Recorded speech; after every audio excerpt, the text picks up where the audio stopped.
If you walk away with these 3 words, you will have achieved today's event.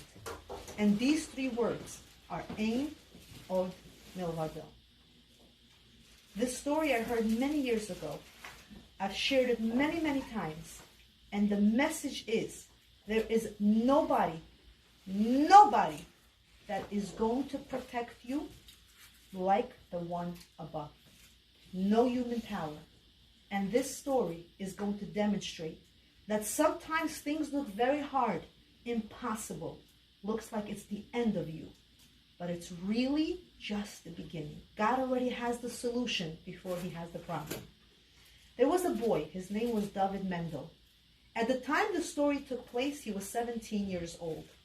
When David was born at 8 years old, his parents could no longer take care of him. He was too much. They were very poor. They couldn't manage him anymore. So they decided to give David up for adoption. And they gave David to his uncle. His uncle had money, but his uncle never had children. And his uncle was a very weird kind of guy. If he would play something, he would say, "Why are you playing? Playing is for little kids. You're not little, get up." He didn't understand that he was small. If he would lay down, his uncle would say, "Why are you laying down? Laying down is for lazy people. Get up." He would not let David be the kid he was supposed to be. Finally, when David was 12 years old, the uncle said, "I can't keep up with this kid anymore. He's too much for me. I can't take care of him." He gave David away.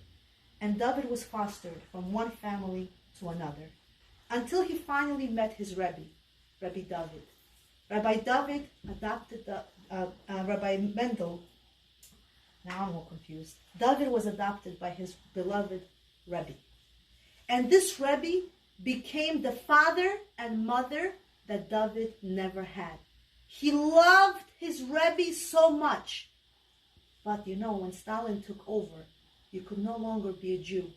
If they found you practicing Judaism, they just killed you. And the Rebbe called all his students one by one, and he said, "You have to leave from my synagogue, from my holy temple, because in my house, in the basement, there's the Torah. And if Stalin sends his communists to my house, we're all going to get killed. I'm old. If I die, I die. But you, my students, you have to go." Finally, it was time to talk to David. He calls David, who's 17 years old, and he says, "David, it's time for you to go. You can no longer stay with me." And David says, "No, Rebbe, I can't leave you because I have nowhere else to go. You are my family." And the rabbi says, "Don't worry.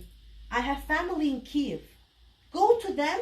They will take care of you. I promise you." And he says, "No, Rebbe, what about you?" And he says, "David, I'm too old. I'm not going anywhere." But he says, "Rebbe, how can I leave you?" And he says, "Don't worry. All I want you to do, David, is remember 3 words. Ein Od Milvado. There's nobody but Hashem.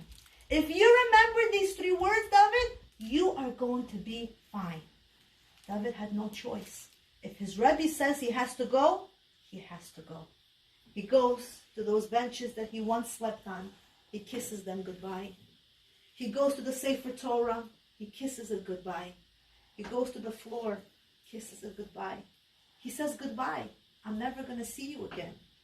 He takes the address that was written down by his Rebbe, the address to Kiev, and he goes to the train station. And at the train station, he sees a lot of people.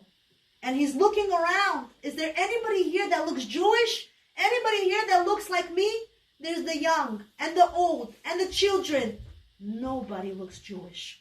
Nobody looks like David. David goes to the booth and he says, "How much is a ticket to Kiev?" She says, 4 rubles. Now 4 rubles is like $400 back then. Where is he going to get 4 rubles? He doesn't even have pennies on him. What is he going to do? He needs a ticket to Kiev or he's going to get thrown out. And as he's thinking, he sees the steam of the engine is already coming and the train is coming into the platform. He says, "I have to think fast. I have to go to Kiev. But without a ticket, I'm going to get killed by the conductor. They don't care. They're not going to pity me." So he sees 2 rich-looking men. They're rich. They're in suits. He says, "You know what? Let me try my luck. Let me go up to them." He goes up to one of the men and he says, "Excuse me. Excuse me." And the guy says, "Sergey, чё он хочет?" And he says, "I'm sorry. I need a ticket to Kiev." And he says, "Okay, You need a ticket to Kiev? Go to the booth and get the ticket. He says, no, I don't have the money. So how can we help you? He says, it's 4 rubles. 4 rubles? This is the problem with you all. You sit there behind your books and then you have no money and that's the problem? Sergey, дай ему a few kopeyki. Kopeyki? You don't like it? Boom! They push the poor David, and as they push David, he tumbles over into an old lady who's carrying a lot of bags of shmata. Ugly rags, potatoes, onions. This old lady was carrying it. He bumps into her and she says, ow! And everything tumbles all over the platform. Now David is really embarrassed. And she says, I'm sorry. You're sorry? You almost killed me. And she makes this whole big scene. He says, oh my God, Hashem, what are you doing to me? So much attention. And he quickly starts picking everything up. And as he's picking everything up, he's looking in her eyes. She's old, but there's something in her eyes, something special. She has something. He doesn't know what it is, but he has no more time to think. The train approaches. Now he says, live or die. I gotta go in. My Rebbe says go in. I go in. He goes into the train, no ticket in his hands. He goes all the way to the back. He says, you know what? Let me go to the back. By the time the conductors are going to come, it's going to take some time. I could still say Shema Yisrael. I could still pray. As he goes in, he notices the old lady takes a seat. And he's thinking to himself, what should I do? This is the last chance I have. If the conductor sees me without a ticket, maybe he's nice. He'll just throw me out of the window. But if he's not nice, he'll throw me onto the train tracks. I have to think. And he says, I'm going to go to this old lady. And I'm going to be careful. I'm going to go to her and I'm going to talk in Yiddish. Back in those days, Yiddish was a language only spoken by Jews. Nobody else understood. It was a certain dialect only Jews understood. If she understands my language, I'm protected. If she doesn't, she's not Jewish, that doesn't harm for me. He goes next to her. He takes a seat. He sits down. She looks at him and he says to her, everything from beginning to end. He didn't think that was going to happen. But as soon as he started talking, his heart poured out. He told her how he was born to parents that had no money. And they had to leave him up for adoption. And how he was finally adopted by his uncle. How hard life was. The uncle never understood him. Then he went from one house to another house to another house. Finally, his Rebbe, where he thought he would find comfort. And now again, he has to leave.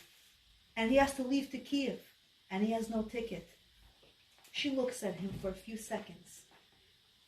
He's still wondering, is she understanding anything? Why is she so quiet? There's no expression, nothing.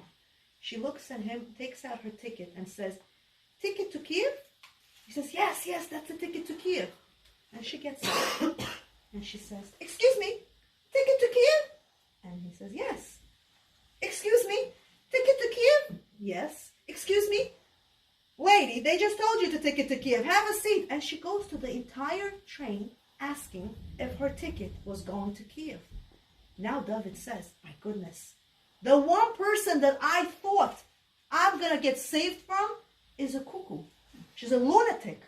Not only does she not understand me, she's asking the entire train if this is a ticket to Kiev. What's her issue? He says, forget about it. I lost my chance. And she's going from one person to another person. Ticket to Kiev? Yes, да, это ticket to Kiev. Они вам сказали. Finally, she makes her way back. She takes this ticket and she puts it into his pocket. And she goes and sits down. He doesn't understand what's going on. What just happened? As she sits down, the conductors are now collecting the train. Tickets! Everybody show me your tickets! Everybody's showing the tickets. The conductor finally comes to this old lady and says, "Где ваш ticket?" "Oh, ticket! Где мой ticket? Ой, боже мой, I just had it. And she takes out one potato and she takes out another potato. You saw my ticket? You saw my ticket. Yes, conductor, she has her ticket. She's crazy, please. You saw my ticket? Yes, conductor, she has her ticket. Все, я вам верю, у вас был билет, вы просто потеряли его. And he goes to David and says, ticket. David takes out that precious ticket. And he understood at the end of the day, Ein od Milvado. We don't know how the Savior is going to come. We don't know the plan that God has. But we know that there is saving. And we know God already knows the plan. We believe, we follow, we do our best. The rest we leave up to God. With that, we're going to make another blessing. We're going to light the candle, listen to one song, pray one more time, and then call it a night.